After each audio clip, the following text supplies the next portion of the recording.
the big Snickers, which as I was shopping, I had never seen anything like this. This is a single Snickers bar, 1 pound. Now it says slice and share, but if you want to get this, you have to ask the best or most creative question. And you have to sign a waiver. Well, if you're going to eat it yourself, you need a waiver, because I won't be held responsible for your disease after that. 1 pound. I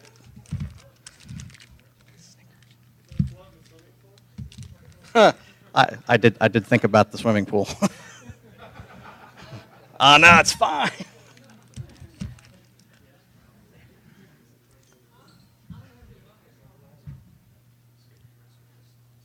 Adrian, do you need me to try a different adapter cable for the video? We'll find now.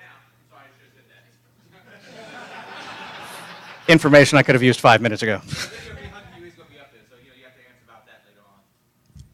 Fantastic. You're still not getting the Snickers. So, at first as I was doing my slides, with Shane is somebody I work with, and I had left the room and violated rule number 1 of lock your screen when you leave. So normally I don't do that many stupid things, but apparently I'll just say I was tired. Thanks, Shane. I appreciate that reminder. So remember, lock your screen all the time. My real inspiration, so we already went through this. This was the whole Ben 10, and really you should go check out that talk, especially if you like nerds dancing.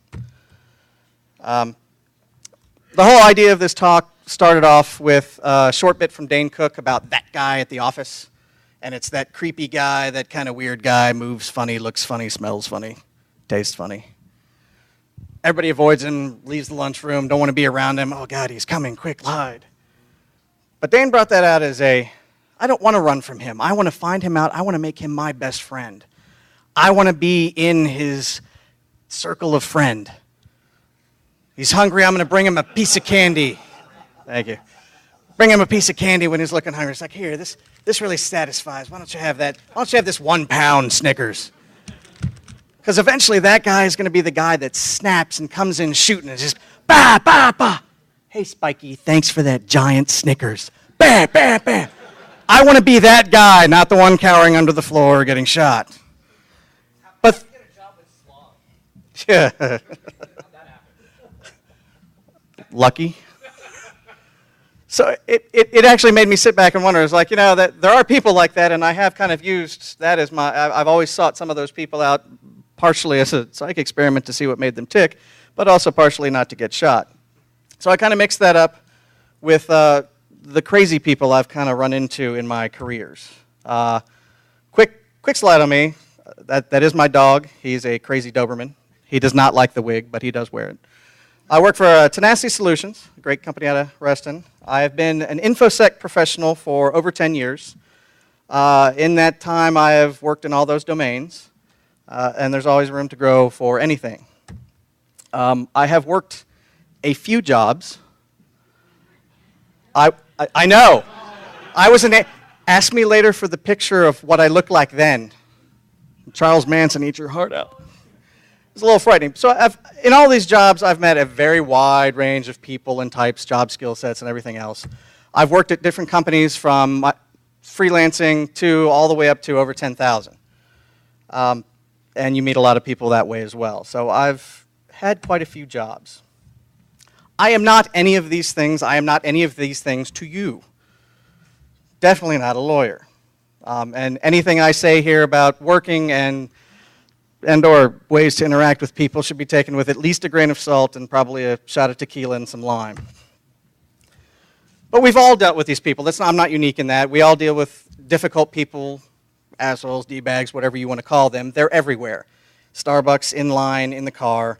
And it doesn't matter who you are, what your position in life is, what your position at work is, what industry you work in, how nice you are, how mean you are, or whether or not you've been a good person all your life. They're still out there. So we're going to go through a few of these scenarios. These are all my own stories. They are all mostly true. I have changed almost none of the details. And we'll just do a quick thing of, the good, the bad, the ugly, and holy crap, call HR or the police. At the end, I hope there's at least one or two tidbits in here that will help you get through at least one scenario with some a-hole that you deal with in the next few days or their life, or get out of jail. I wanted more stories because I have a lot of them, but I decided to keep it to just 3, and I'll probably still be going pretty fast. If you have questions or jokes, sure, shoot them out. So everybody's family's unique, everybody's family's crazy. I get that. Mine may be a little special. But for anybody working with their family or getting a deal with family, you typically get higher expectations from your family members with a little bit less reward, less recognition, a lot more trouble. But everybody else doesn't necessarily see it that way.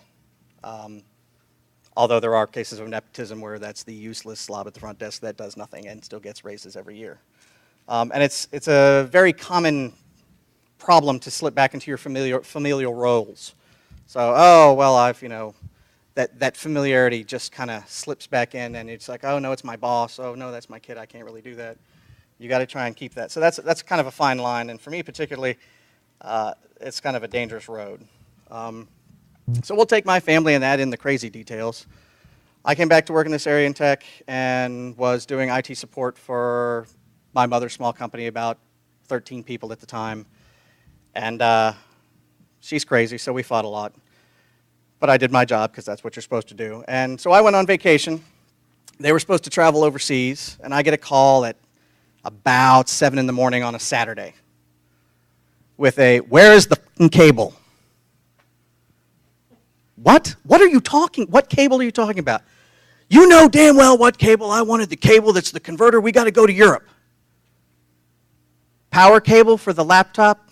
Yeah, that was the cable you said you didn't want me to hold because I'd lose it? Yeah, I have no idea where that is. You have to come down here and get that or you're fired. I'm 4.5 hours away. Your flight's in 2 hours. That's not happening. If you don't get down here, you're fired. Click. Woohoo, I can sleep in. 5 minutes later, the phone rings again.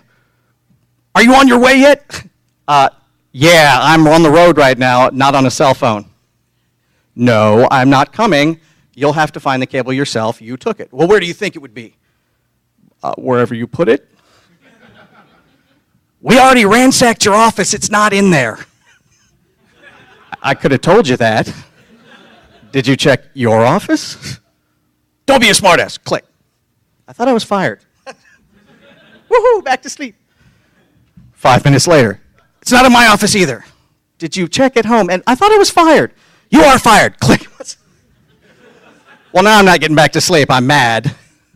But I go have my coffee, and they're like, maybe they found it.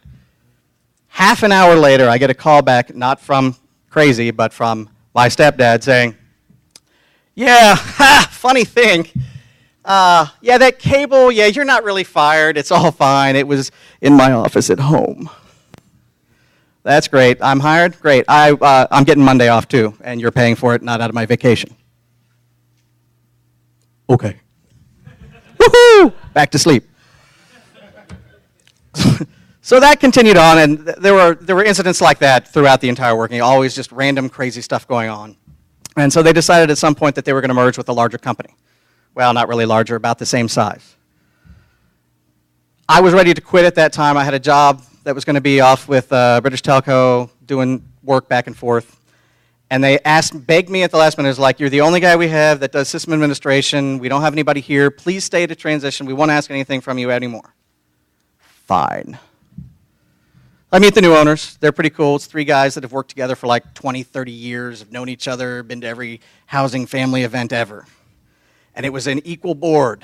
Those 3 guys and my mom and stepdad. Equal voting.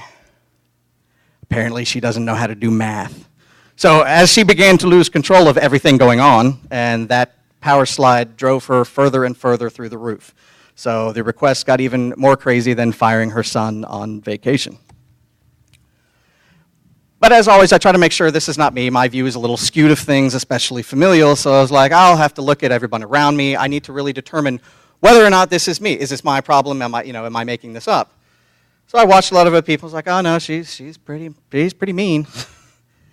And then we had temps. Now, we had several temps that quit. It started to become a running pool of, ooh, how many days is she going to make it?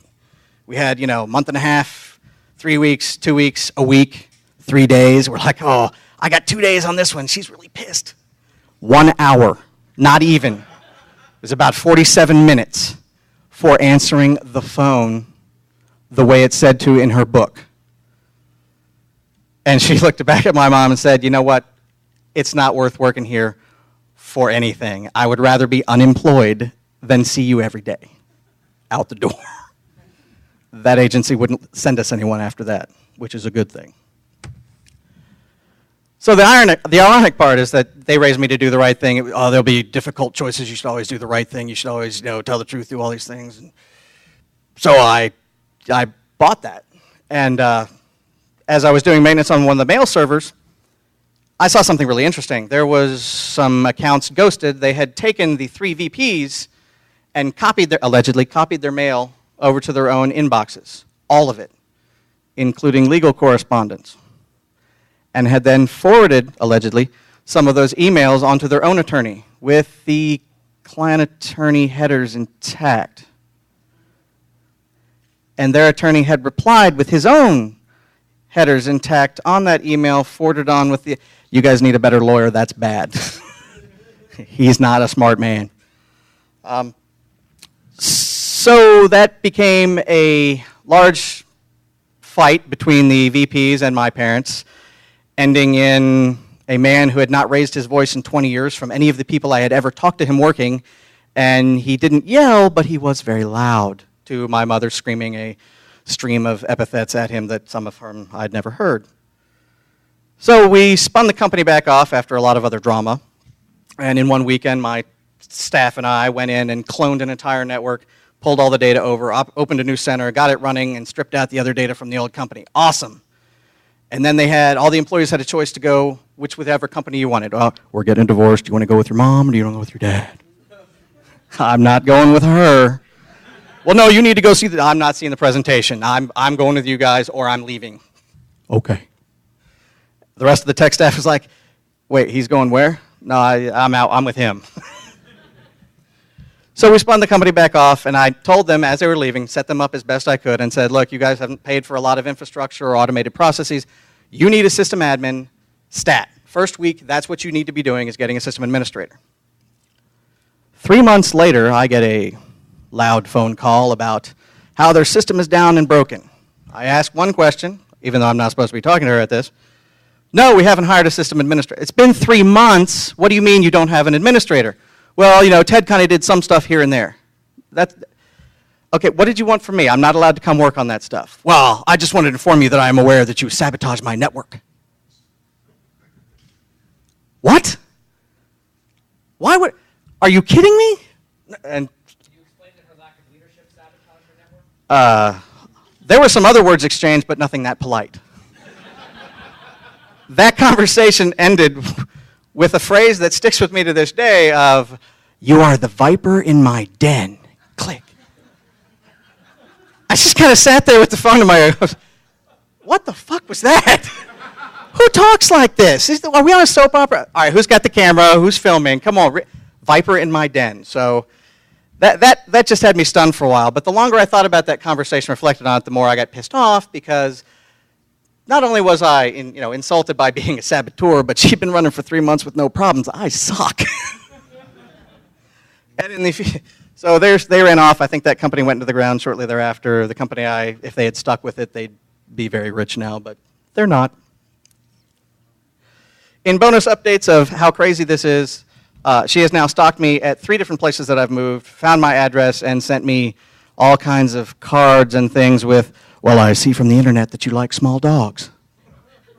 Yeah, that makes me really want to reach out and call you. Come out on our boat. Fuck off.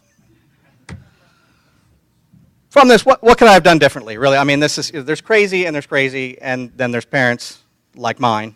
Most parents, I would say, work really hard, try and have a relationship. If you get to the very end, try again, then run the fuck away. I should have used my historical information. I had had years and years to know that she was batshit. I should have used my common sense to say, things probably haven't changed, especially with that last email, and run the fuck away sooner. I eventually learned my lesson and got out, and that was fine. But those are the kind of lessons you have to identify when they're just truly crazy. Speaking of crazy, at one of my former gigs, I had a coworker in my office. Few people said, "Hey, good luck with working in that office." Warning flag. She seemed nice. Pleasantries were exchanged for the first few weeks. Not too bad. A little weird, but okay. I'm used to that. I know weird. Had bright red hair, so how bad could she be? But then she starts making these noises all day, every day. Grunting, singing, and not good singing, bad, like worst drunken karaoke singing ever in the middle of the office, in the middle of the day, usually when I was on a phone call. Thanks. And then and I said, can you not sing while I'm on the phone, please? And then we get the tapping, kicking the desk. If it was at least a steady beat, that would have been fine, but it was too syncopatic to just make me kind of crazy. And then we really got into the weird areas. So she started moving the furniture in the office and closing in my spaces. So she kept moving her desk more and more towards my spaces. In my half of the room, which was about 30%, I was crammed into my one desk with the side of my face to hers, and my chair, I didn't even have room for a bookcase. She's got a bookcase and a half and 2 whiteboards, full return, whatever, I just need my machine, right? I contact management about these, like, there's something a little off about her. And can we get the furniture moved to normal places? No, team, suck it up. Let's play fair. Really, we're all adults. Well, some of us were. And after watching her interact with the other members, she was much more ready to press everyone else around her down rather than try and make herself better. She wasn't really technical, so I kind of wrote off a lot of her behaviors as being kind of insecure instead of crazy. Mistake number 1.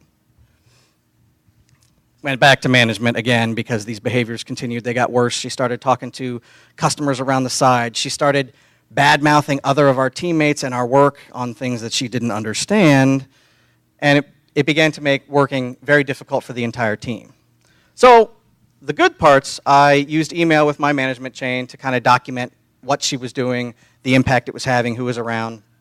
And I really did make a very honest effort to try and play nice and try to ignore the crazy.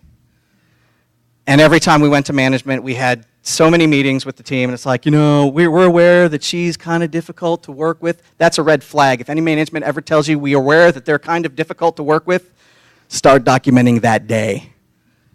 Team, blah, blah, blah. We don't really care, but is basically what they're saying. We don't really have a problem with it until something explodes.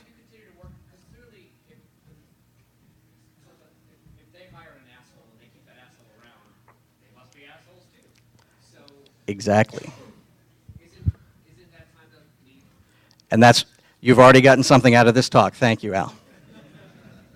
The part that dawned on me when I got that, this may not be the right place, I went into our customer that we were supporting directly, essentially our management, and they had gone off on a TDY trip overseas, taking her. I have no idea why. She was a brown noser. She had managed to get a lot of favors in on the side, so she went on this trip.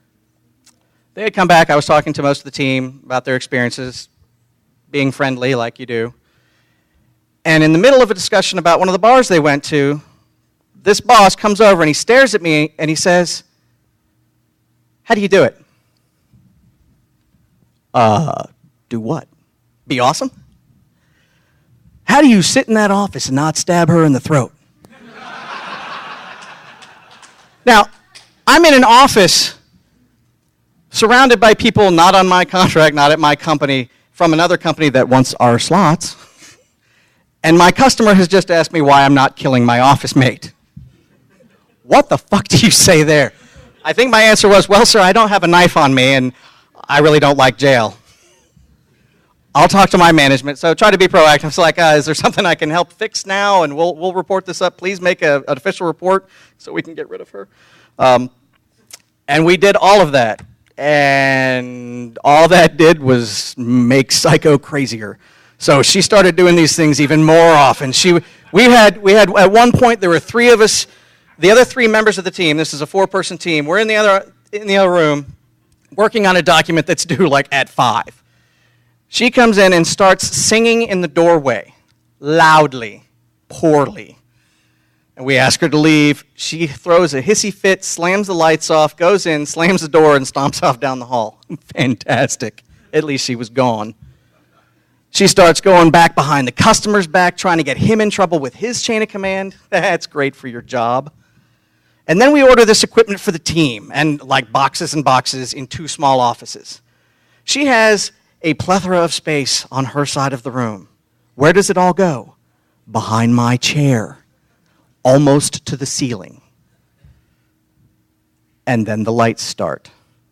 So I don't like a lot of fluorescent lights when I work, so I would turn one light off. When she was out, she would come back in and angrily flip the lights back on. Now, what I should have done was stop turning the lights off, but I'm not smart. So I turned it off every time she left. On, off, on, off. That went on for a while. So she eventually got frustrated and went and got one of the desk lamps, the nice green, light shaded lamps. Put that on the desk, not facing the wall, not facing the desk, shining into the side of my head, behind my glasses. So all I see is like, really? Yes, I do. That's why you're talking to me.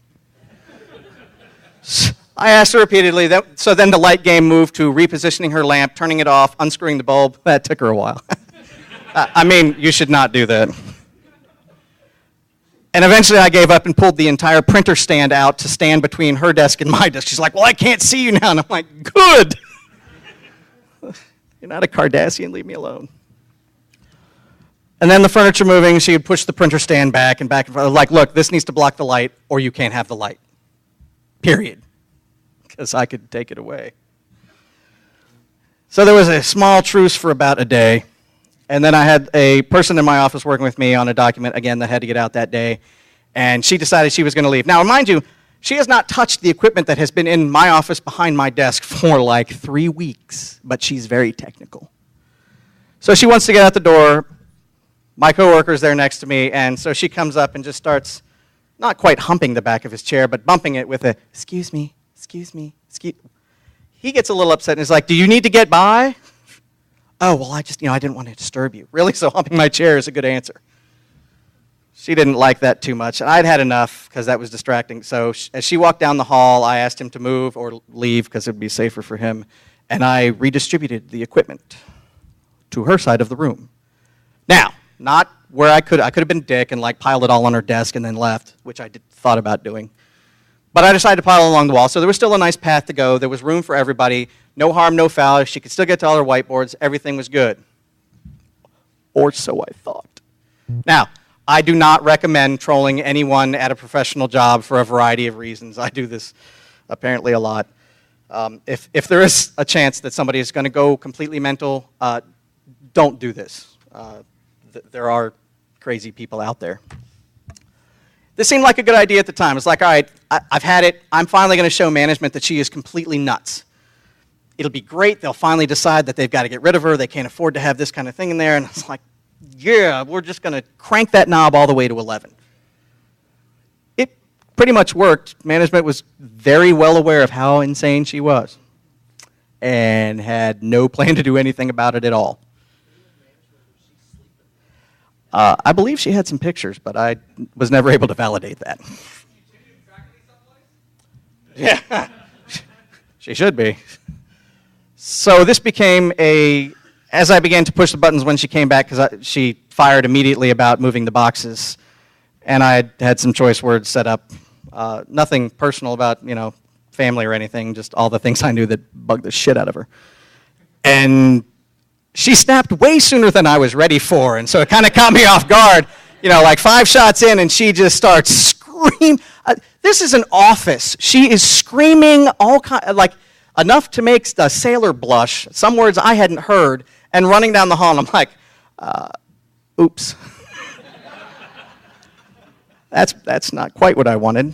I've got witnesses, and they all saw, oh, me, shit. So we kind of did that, and the ultimate answer was, I left, but we'll get to that in a minute. So I didn't do my research. That was my fault. So what I should have done was found out where she had worked before, why she was there, what was wrong with her. And if I had done that, I would have found out that there had been previous legal problems with her, and management was about as gun-shy of Dutching her as anything else, and it would be easier to remove talent than it would be to move her again after her promotion to this spot out of trouble again. So there had been harassment suits, all sorts of other stuff, and so I realized at that point management was not on my side and I needed to get out. So I ran to HR first and may or may not have said, this is a very hostile working environment. Wow, you should see the speed of those responses after that. The good news is I got out. The bad news is the rest of the team did not immediately. They did rotate through, and over the course of about 2 years, the other 3 members of that team rotated 2 full cycles, and I think they actually just recently passed their 3rd. So they have gone through 9 people in a group of 4. One of them has been the same. You want a definition of crazy? Why the hell is she still working there? Now, would I do all this again and push the troll button and everything else? Not if I'd done my research. Well, I might have done it a little differently. I certainly would have done a lot more documentation, and I would have progressed way further up my management chain saying, are you really looking to lose all your profit here? Why is the statement left earlier not in one of your solutions? That should be in there. I'll fix that. I mean, it really is. By continuing to. Because I'm listening to that whole thing, leaving earlier is the most logical, getting the fuck out is the most. I'm a stubborn son of a bitch. I don't like to quit. I don't like to lose. But you're actually enabling their bad decision making. Correct. And once you've And gone to HR and HR has shown you that they will do nothing, yeah, it's the out. only thing you will ever get is fucked. Yep. From that point forward. Agreed. And this is why I'm sharing the story, so learn from my mistake. Get the fuck out. It's not like the fun time of getting fucked by Allie. No. Well, that might be fun later, but we'll see. So that was about as crazy. This story is a little bit more about another sort of angry manager and stuff that I possibly could have done better. So before I start, I have the greatest respect for the people that serve. Thank you very much. I didn't get a chance to. I tried. Navy didn't like me. I still like the Navy, though. He'd retired from the military, Navy, and had never really been told no. He was one of those very strict guys. Everything went his way. That was it, just done. I'm good with that. That's fine. But I also really don't like being told to do something illegal while I'm at work.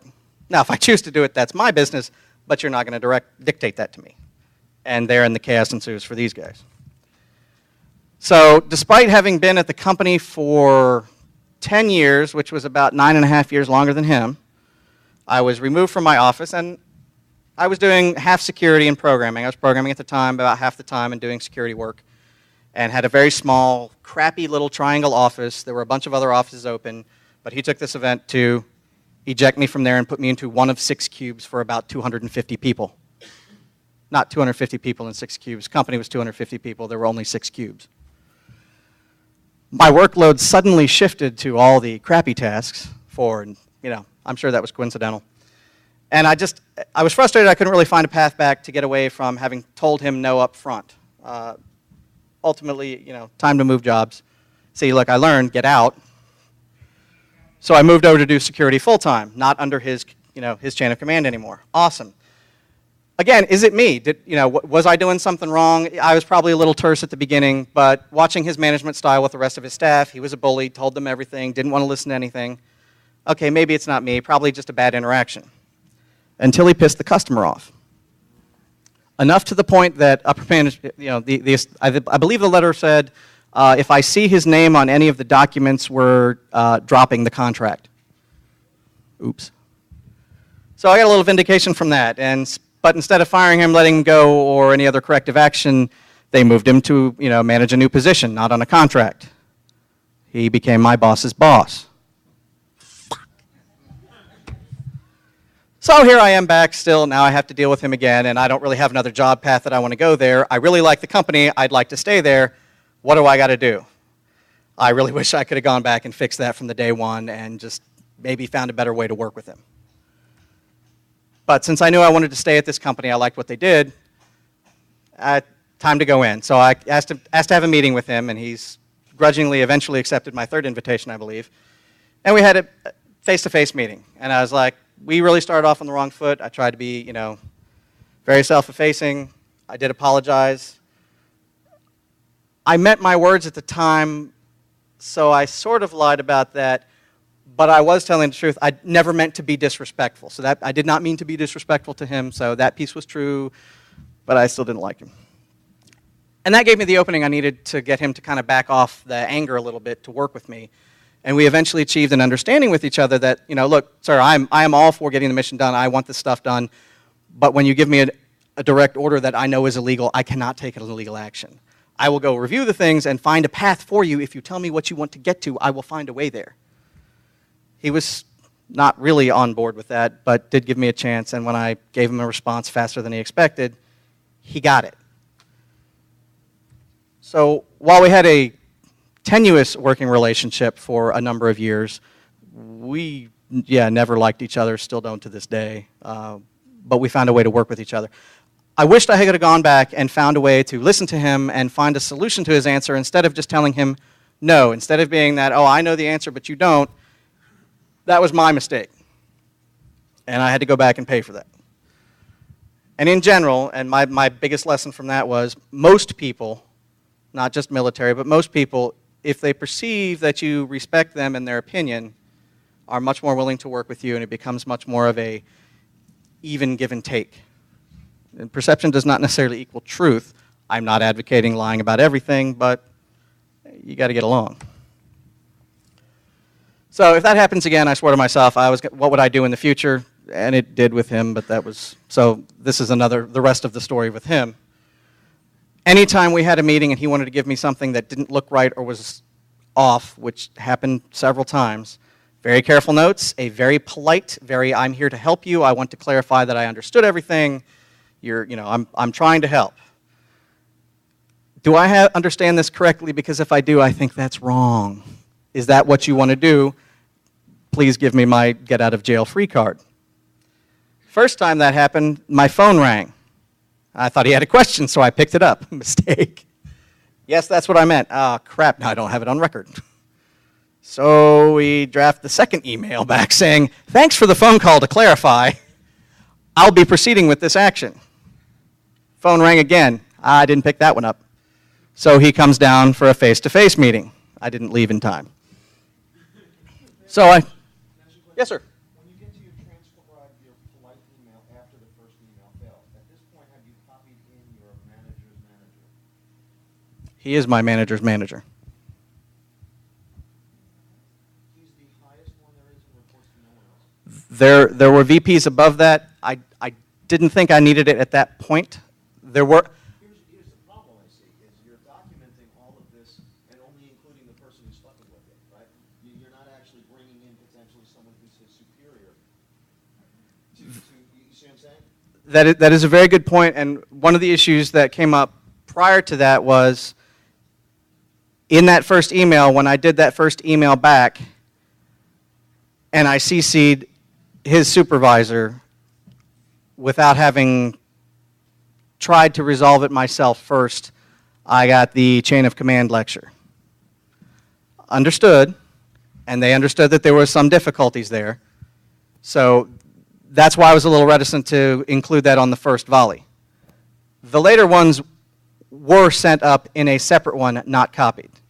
So they were aware of some of the things going on. There were other things, and that I'm not sure if that helped or hindered later.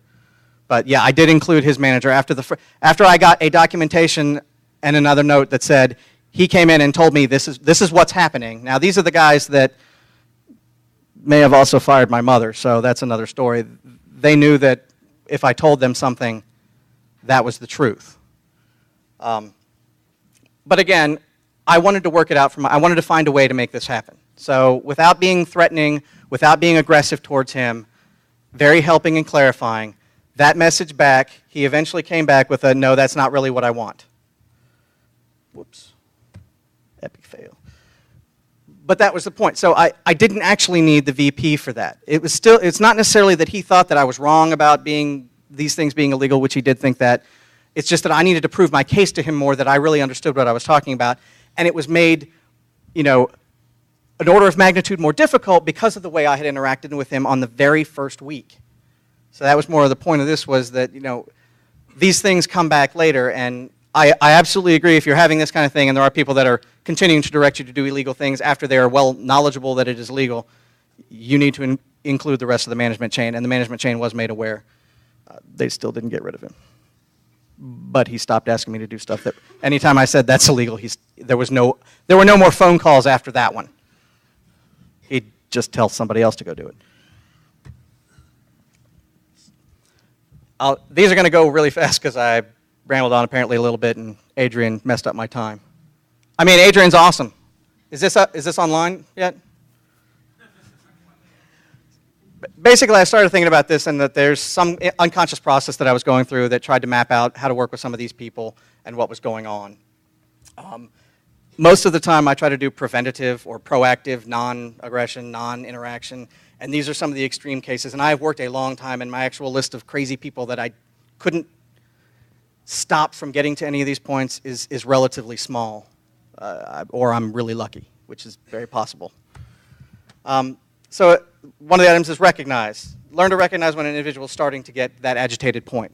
Body language, posture, demeanor, tone, the way they're talking, the way they're looking at you, tone in email.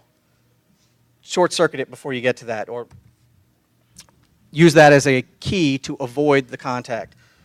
If you've had previous bad encounters, you at least have some experience, and you can use that to find another way, have someone else substitute for a meeting for you. Look for alternative ways to communicate. If Bob doesn't like talking to you face-to-face because he thinks you're a smartass, send him an email without smileys or sarcasm because he won't get it.